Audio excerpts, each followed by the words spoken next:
여호수아 16장 1절에서 10절을 크게 두 단원으로 나눌 수가 있는데 1절에서 4절까지는 이제 므낫세와 에브라임 지파, 즉 요셉 지파죠. 이 두 지파가 받은 그 땅의 경계에 대한 대략적인 그런 내용이 실려 있습니다. 5절에서 10절까지 이제 10절까지는 므낫세와 에브라임 지파 중에서도 에브라임 지파가 이제 차지한 그런 지역에 대해서 자세하게 그렇게 기록에 나오고 있습니다. 그래서 오늘 이제 이 본문의 말씀을 통해서 우리가 바른 선택이 중요하다라고 하는 그런 주제로 말씀을 드리려고 하는데, 우리가 이제 구약 성경을 볼 때 여러분들이 성경에 그냥 12지파가 야곱의 12아들이니까 그 아들들을 통해서 아무렇게나 그냥 그런 지파를 이루고 이제 그렇게 되어진 것이 아닙니다. 12지파가 되어 있지만 그 가운데 레위 지파라고 하는 한 지파가 이제 출애굽 전에는 그 지파가 그렇게 크게 역할을 차지한 게 없다가 이제 애굽에서 430년 동안 종살이 하는 동안에 출애굽하는 이스라엘 민족이 남자 장정만 한 60만 명 정도 되니까 남녀노소 합치면은 굉장히 많은 수가 되겠죠. 그리고 어린아이들까지 합친다고 한다면, 그래서 마침내 한 민족을 이루게 되고 이제 12지파가 한 지파가 상당한 그러한 숫자를 차지할 정도로 이제 나라를 이룰 정도, 나라의 근간을 이룰 정도의 그런 12지파를 형성하게 됩니다. 근데 출애굽을 할 때 순전히 하나님의 능력과 하나님의 은혜로 이 출애굽이 되어졌지만, 하나님께서는 하나님의 주도적인 그런 출애굽에 하나님의 그 이끄심만 있는 게 아니라, 한번 따라합시다. 인간의 책임도 필요하다. 인간의 책임도 필요합니다. 그래서 그 책임적인 그런 분야에 대해서 하나님께서는 이제 이스라엘의 출애굽을 할 때 이스라엘 민족이 뭘 딱히 한 게 없습니다. 하나님이 하라고 하는 것으로, 하라고 하시는 그런 말씀만 순종을 했지요. 그러면서 하나님께서 출애굽이 어떻게 되어졌느냐에 대한 말씀을 하시면서 하나님 주도적인 그러한 출애굽이 되어졌다. 즉 구약의 출애굽은 오늘날 이 신약의 이 구원의 예수님의 십자가 사건을 통해서 예수님의 십자가의 죽음을 통한 온 인류의 구원의 역사, 그 역사를 상징하는 모형적인 그런 참 중요한 그런 사건입니다. 그렇기 때문에 구약에서도 이제 예수님의 이 십자가의 이 죽음, 그 죽음이 있어야 이스라엘 민족이 세계 열방 가운데서도 하나님의 백성이 되어지고 이제 선택을 받는 그러한 것이 되어지지 않겠어요? 그래서 하나님께서는 출애굽을 할 때 애굽에 내린 10가지 재앙 중에서 마지막 재앙이 장자의 죽음이라고 모든 초태생, 그러니까 남녀노소 짐승까지도 처음 태어난 것의 죽음을 하나님께서 가져오게 하셨습니다. 그런데 신기하게도 이스라엘 집의 가정에는 한 사람도 그 초태생이나 그 다음에 자녀가 죽은 적이 없습니다. 거기에 대해서 하나님께서 설명을 하십니다.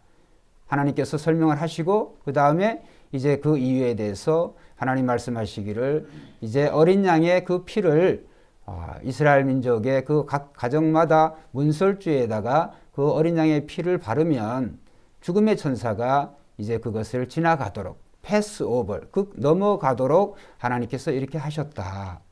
그러니까 이제 이스라엘 민족이 한 가정에 한 사람도 죽지 않은 것은 전부 다 하나님의 은혜이지만, 하나님께서 한 방법을 사용하셨는데, 그게 뭐냐면 어린 양의 대속, 어린 양이 대신해서 죽는, 어린 양이 가족 수대로 죽는 그러한 것을 하나님께서는 이제 출애굽한 다음에 설명을 해 주셨어요. 그래서 하나님께서는 그 출애굽 사건이 어린 양의 죽음으로 이제 이스라엘 민족이 무사히 출애굽하게 되어졌다.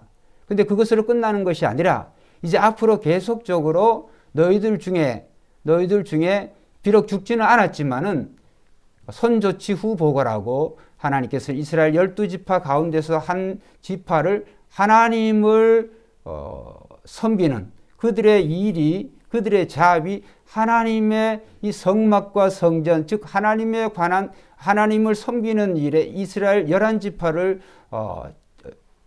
그 레위 지파까지 포함해가지고 12지파 전체를 섬기는 한 지역으로 하나님께서는 자신의 것으로 구별을 하셨어요. 그래서 자신의 것으로 구별하신 그 지파가 레위 지파예요. 레위 지파가 뭐 의로워가지고 똑똑해가지고 숫자가 적거나 많거나 해가지고 그런 게 아니고 하나님의 무조건 선택으로 레위 지파를 하나님께서는 이스라엘 민족 다른 지파를 섬기는 그러한 제사장 지파로 하나님께서 삼아주셨어요. 그래서 이제 레위 지파는 그들이 이스라엘 민족의 다른 자신들도 그렇지만 11지파를 섬기는 그러한 지파의 역할을 감당한 거예요. 그래서 결국은 레위 지파는 구약에 존재하는 예수님의 사역을 모형론적으로 보여주는 대표적인 그러한 지파가 바로 레위 지파였다. 자, 그러면은 이제 그 레위 지파는 다른 일전에 제가 말씀드린 것처럼 11지파 속으로 그들이 다 흩어져서 각 지파의 제사장 역할을 해야 되니까 흩어져 가지고 그들이 살았어요.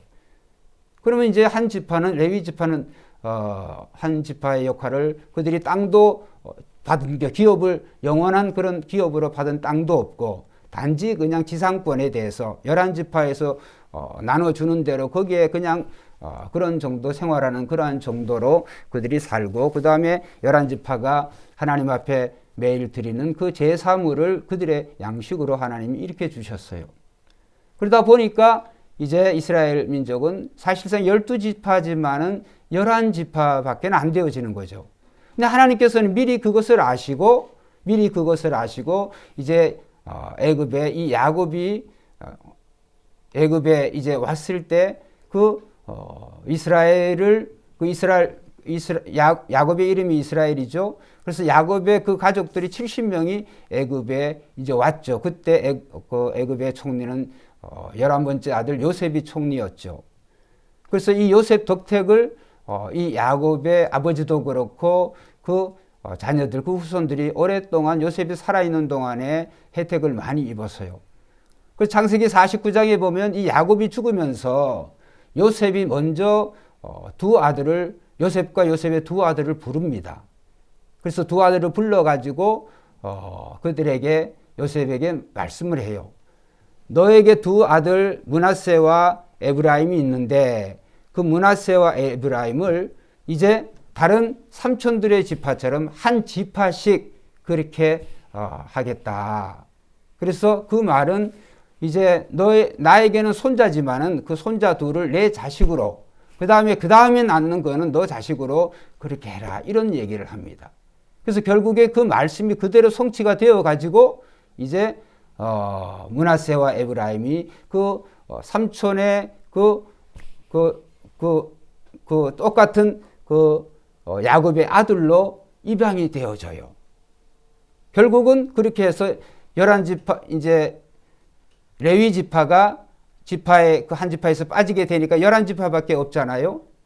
11지파밖에 없죠. 그래서 거기에 대신해서 므낫세와 에브라임이 들어가서 12지파의 역할을 온전히 할 수가 있었게 되어진 거예요.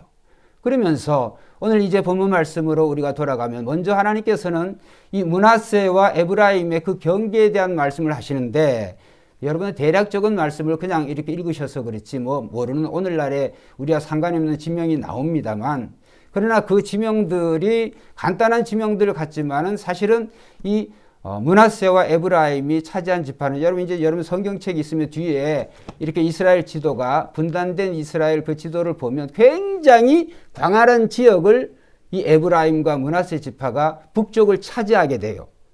북쪽이라고 해봐야 이스라엘은 남과 북으로 분리되어졌을 때 3분의 2가 북쪽 이스라엘에 속해 남쪽 유다는 유다 지파와 베냐민 지파밖에 없죠. 그러니까 굉장히 광활한 지역을 차지하게 됐는 데는 모두가 하나님이 그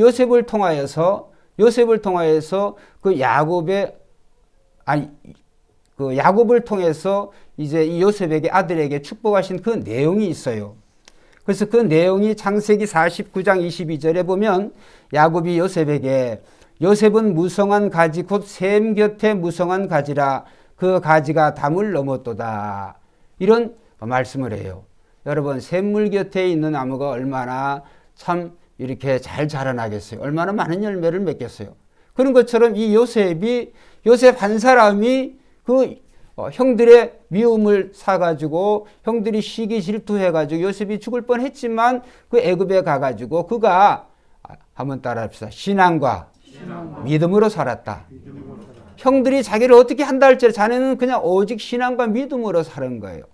신앙과 믿음으로 산 그 결과가 어떻게 되었냐, 그의 후손이 되어지는 이 므낫세와 에브라임이 그렇게 하나님의 그 축복으로 큰 가나안 땅에서도 그런 아주 광활한 지역을 그렇게 축복으로 기업으로 받게 되었다.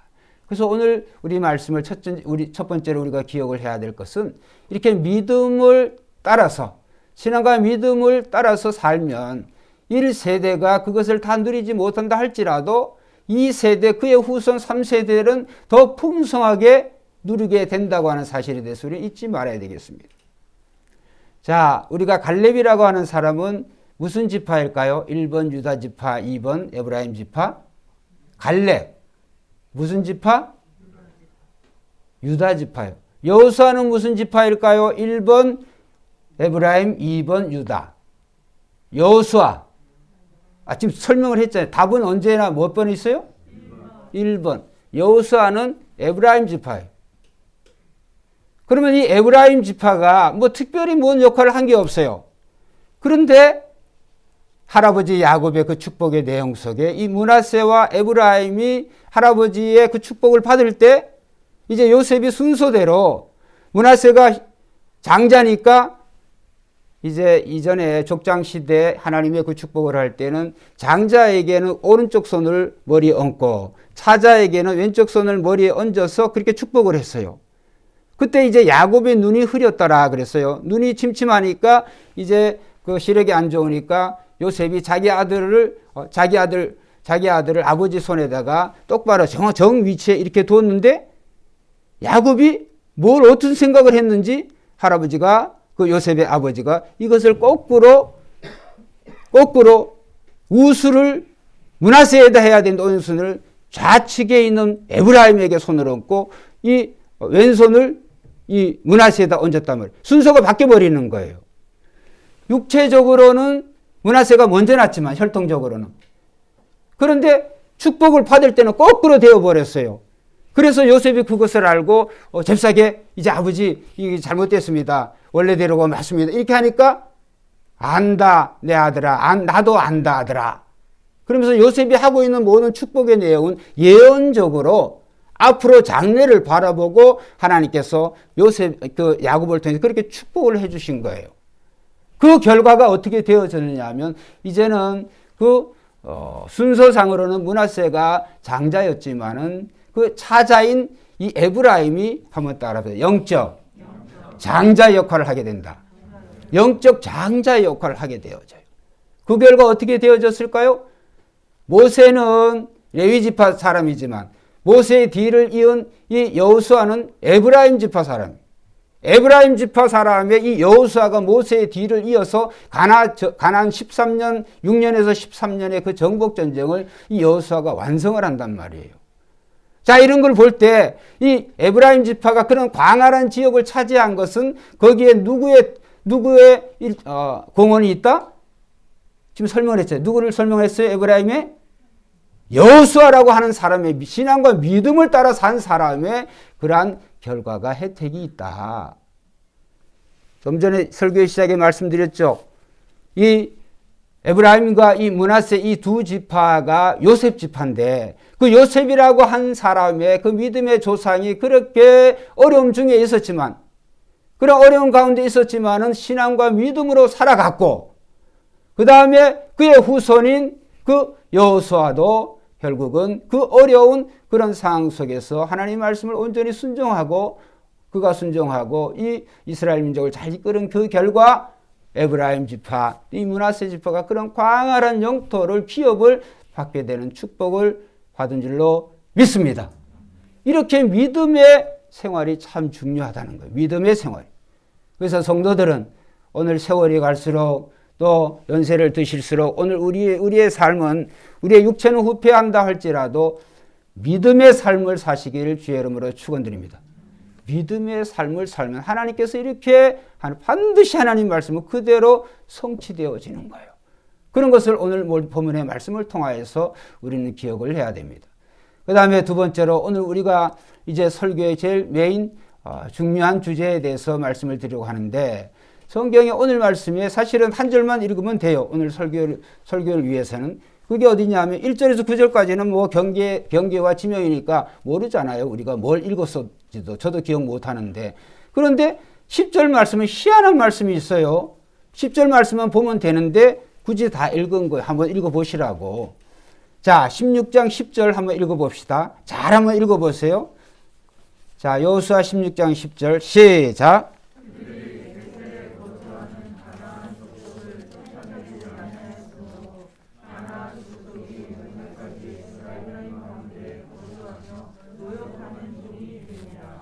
자, 여기 보면 그들이 게셀에 거주하는 가나안 족속을 뭐 했어요? 쫓아내지 아니하였으므로. 그 말의 의미는 무슨 말일까요? 쫓아낼 수 있는데도 쫓아내지 않았다는 말 아니겠어요? 원어도 그래요. 원어적인 의미는 쫓아낼 수 있는 그런 능력이 있는데도 불구하고 안 쫓아낸 거예요. 의도적으로. 어떤 목적이 있어서. 왜 그랬을까요? 생각을 해보는 거죠. 자, 똑같이 15장 63절, 지난 시간에 이것을 가지고 제가 설교를 드렸어요. 15장 63절 한번 읽어보겠습니다. 여호수아 15장 63절. 이제 유다 지파가 무슨 일을 했는지 시작.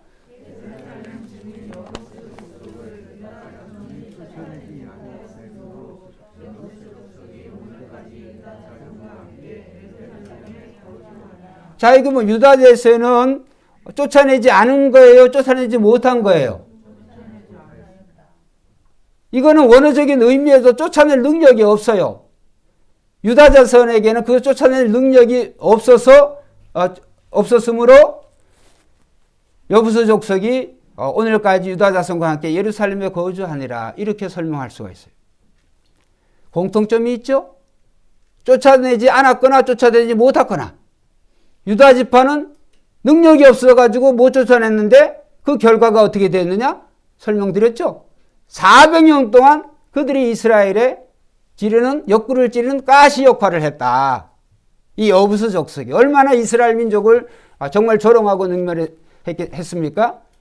우리 백성 중에 소경과 절름발이라도 너희는 다 이길 수 있다. 이렇게 교만을 떨 정도로 그들이 그렇게 아주 교만해진 거예요. 그런데 오늘 말씀은 이 에브라임 족속과 이 므낫세가 이 게셀 족속을, 이 게셀에 거주하는 가나안 족속을 쫓아내지 아니하였으므로.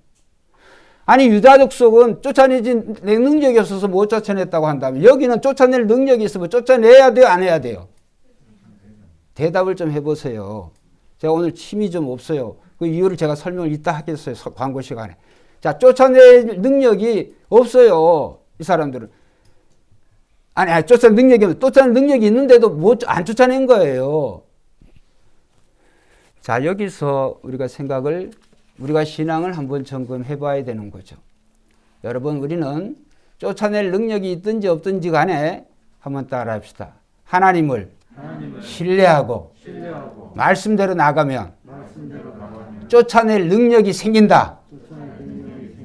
쫓아낼 능력이, 이 유다 지파는 쫓아낼 능력이 없어서 못 쫓아냈다 되었지만 하나님이 그들이 무슨 잘나가지고 무슨 창칼이 제대로 핵무기가 있어가지고 무슨 뭐 가나안 정복 전쟁을 한 게 아니잖아요. 무기 하나 변변한 무기 없어도 하나님의 능력으로 출애굽을 시켰고 이 가나안 정복 전쟁을 여지까지 승리하게 하셨는데, 이 유다 족속은 그들이 좀 보기에 그것까지 굳이 정복하지 않아도 이미 유다 족속도 광활한 영토를 찾았기 때문에 굳이 그것을 할 필요가 없었다, 이런 말씀을 드렸잖아요.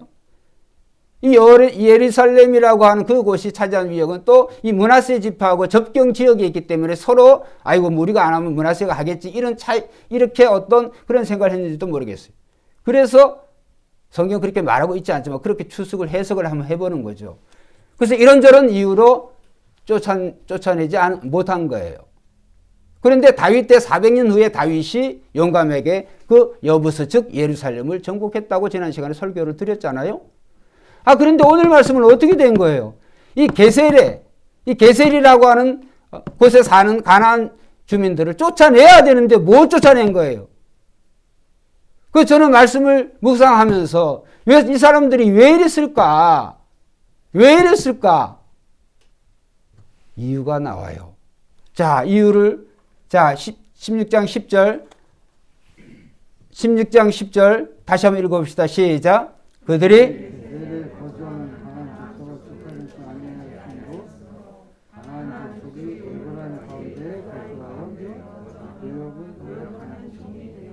제일 마지막 말씀에 힌트가 있어요. 뭐 하려고? 종으로 삼으려고. 즉 노역을 시키려고. 노동력을 이용하려고.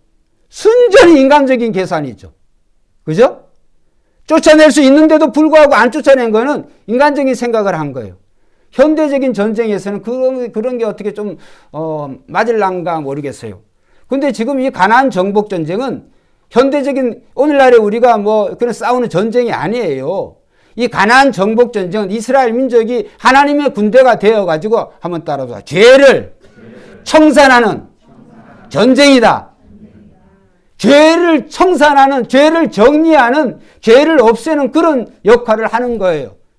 하나님의 축복에 따른 죄가 있으면 안 돼. 하나님의 백성이 살아가는 곳에 죄와 함께 할 수가 없어요. 가나안 민족의 죄가 이스라엘 민족이 하나님의 그 군대가 되어서 완전 전멸시키지 않으면 진멸이라고 해서 달 진짜 멸할 멸자 완전히 싹쓸이 할 정도로 남녀노소 짐승까지도 다 죽여야만 될 정도로 죄악이 철철철철 흘러넘쳤기 때문에 하나님께서는 용인하지 않으시는 거예요. 다 죽여라 그러는데 결국은 이스라엘은 그렇게 하지를 못했어요. 하나님의 전쟁이라고 하는 것은 그들이 잊어버렸어요. 죄를 청산해야 되는 그런 전쟁이라고 하는 걸 잊어버렸어요.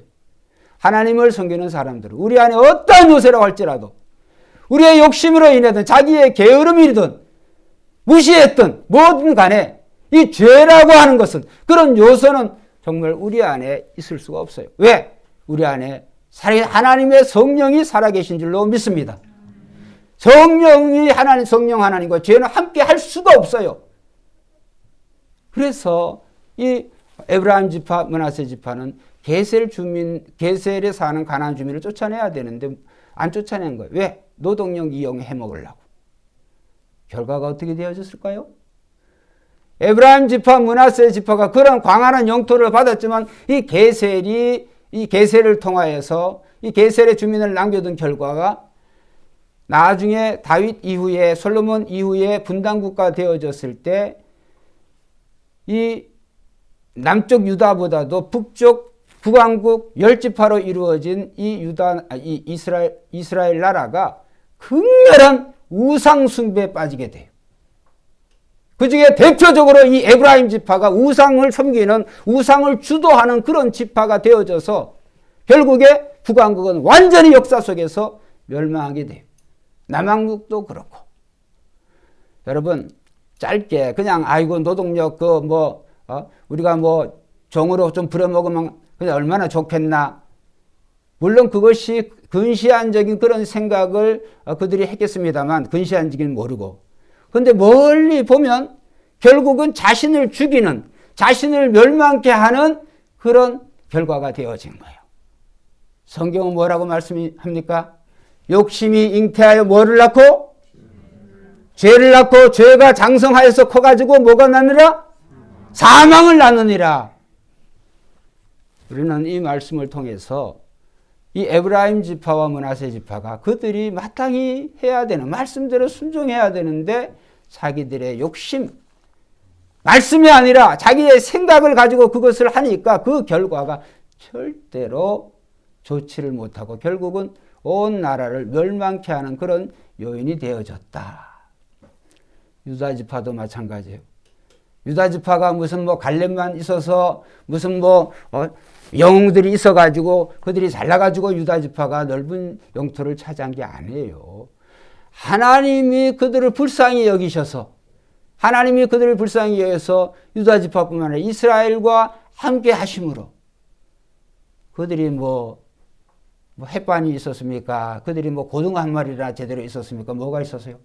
광야 40년 생활하는 동안에 하나님께서는 예, 낮에는 구름 기둥으로, 밤에는 불 기둥으로, 그 다음에 외출이야 만나로 하나님께서 그들을 먹이시고 입히시고, 그들이 신발 한 켤레 신고 나오는데 40년 동안 신발 하나 떨어지지 않도록 하나님이 다 지켜주시고, 물을 먹을 때 반석을 터져서 물이 나오게 하시고, 바다에 가르마가 바다를 가르시고 바르게 하시고, 요단강에 앞에 요단강을 건너가야 되는 못 건너가니 하나님이 요단강을 갈라주시고, 모든 게 하나님이 하신 일인 줄로 믿습니다. 성도의 믿음은, 오늘 우리의 삶은 나의 나된 것이 하나님의 은혜로 여길 줄 알고 늘 그렇게 고백하며 살아가야 되는 그런 존재들이에요. 여러분, 우리는 오늘 여러분들이 뭘 가졌든지, 어떤 형편에 있든지, 어떤 지경이 있든지 모두가 다 하나님의 은혜로 하나님이 허락하여 주신 줄 믿습니다. 아멘 하여서 하나님께 영광을 돌리는 여러분이 돼야 돼요. 여러분이 믿고 있는 직권이만한 그거 하나님이 불면 그냥 훅 날아가 버려. 하나님의 역사는 인간의 역사는 더하기 빼기 기껏가야 그거밖에 안 되지만, 하나님의 역사는 뭐예요? 나눠버려. 또 배가 쉽게 따라 곱셈이 일어나 버려요. 2468 쫙쫙 넘어가 버려요. 그런데 그거를 나누는 거는 쉬워버려요. 쉬워요. 한번 나눠버리면 왜 없어져 버려? 명심하세요. 언제나 우리의 마음에 하나님의 말씀대로 온전히 순종하시기를 주의 이름으로 축원드립니다. 하나님 말씀대로 온전히 순종해야 돼요. 오늘 유다 지파도 그렇습니다만 이 에브라임과 므낫세 지파는 지도자 여호수아가 그렇게 그거의 생전에 하나님 말씀대로 순종을 해라 그랬는데도 그들이 순종하지 않았어요. 여호수아가 살아있는 동안에는 그냥 흉내만 내어졌지. 결국에 어떻게 되어졌습니까? 나라를 멸망케 하는, 자기 자신들의 민족을 망하게 되는 그 결과를 가져왔다. 영어로 이 유다 지파는 그들이 할 수 없어서 couldn't라고 그래. could라고 하는, 그죠? couldn't. 그런데 이 므낫세 에브라임 지파는 didn't. 그 뭔지 아세요? did not. 안 했다는 거예요. 할 수 있는 것도 안 한 거예요. 왜? 자기네 욕심 때문에. 여러분, 오늘 우리의 신앙생활이 늘 하나님께 초점을 맞추시기를 주의 이름으로 축원합니다. 여러분이 믿고 있는 쥐꼬리만은 그게 뭔지는 모르지만 부귀와 영화가 되어질지 건강일지 뭘지 그거 하나님께 올바로 사용 안 하면 하나님이 그대로 다 가져가시는 거예요. 여러분의 시간이 있을 때 주의 일에 더 충성하시기를 주의 이름으로 축원드립니다. 남는 건 그거밖에 없어요. 하나님을 위해서 내가 한 그 일만 하나님의 보상을 받는 거예요. 금생과 내세. 설교의 결론을 드리겠습니다. 세 가지를 말씀드리고 하는데, 첫째, 믿음의 중요성이에요. 요셉은 믿음의 사람이었습니다. 그래서 제가 말씀드린 것처럼 요셉이 걸어간 믿음의 길 때문에 그의 두 아들은 각각 한 지파의 목으로 넓은 땅을 분배받을 수가 있었습니다.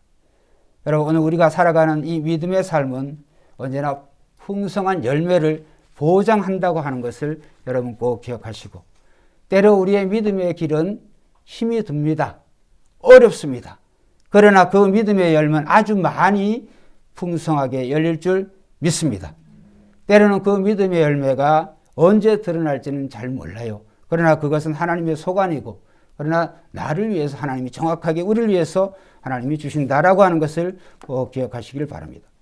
그 다음에 에브라임 지파가 게셀성의 주민들을 쫓아내지 못한 것은 당장의 작은 이익 때문에 그랬어요.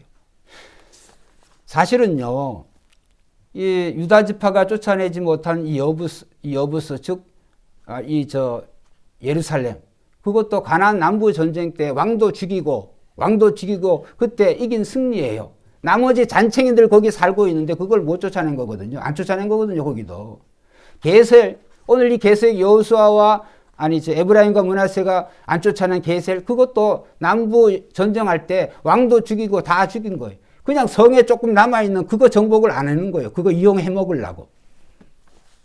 답답하죠? 왜 그랬을까요? 작은 이익 때문에 그런 거죠. 오늘 우리는 정말 인간적으로 세상을 볼 때 하나님 말씀과 비추어서 우리의 인간적인 생각이 좋게 보일 수가 있어요. 그러나 그것은 더 큰 열매를 놓치는 것이라고 하는 것을 오늘 기억하시고, 오늘은 세미한 부분에서 세상에 양보하면서 은근슬쩍 자신의 이익을 취하는 그런 경우가 많습니다. 결국은 그러한 행위는 자신의 열매를 포기하는 그런 결과가 되어진다. 그리고 우리는 이 믿음의 열매가 정말 얼마나 중요한지, 우리가 하는 모든 일에 믿음의 큰 열매가 있다고 하는, 믿음의 큰 상급이 있다고 하는 것을 여러분 꼭 기억하시고, 결코 작은 일이라도, 신앙의 작은 일이라도 쉽게 생각해서는 안 되겠습니다. 둘째, 선택의 중요성입니다. 오늘 우리는 하루에도 수많은 그런 상황에 직면하고 살아가고 있습니다. 그때마다 우리는 판단해야 합니다.